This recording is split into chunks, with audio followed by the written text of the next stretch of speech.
lungnam na lai siang tho ma te alian nga aneu khat pan som la ni chiang Jesu in mi hon pi te amu chiang in mual tunga pai to in atu hi anung zui te zong ama kya nga hong pai u hi tua chiang in ama thu gen hong ki pan a amau te hi thu a hil hi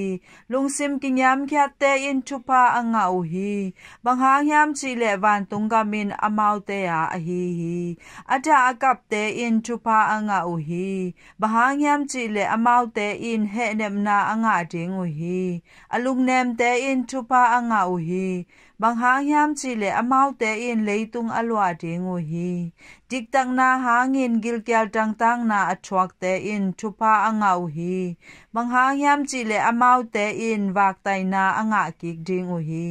mi happy siam te in thu pa anga u hi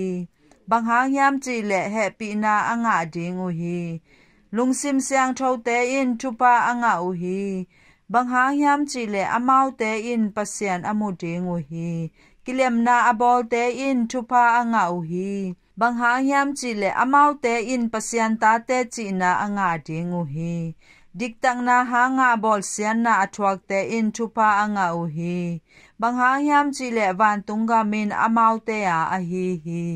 keima hangin hongki simmo in hongki bol sia in ama lo pi in hongki ngo chiang in thu pa nga na hi u hi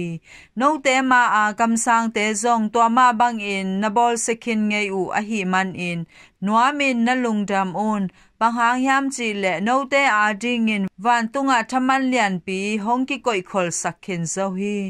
in to pa lungnam na lai siang tho a hi Christu to pa o na tunga phat na om ta hen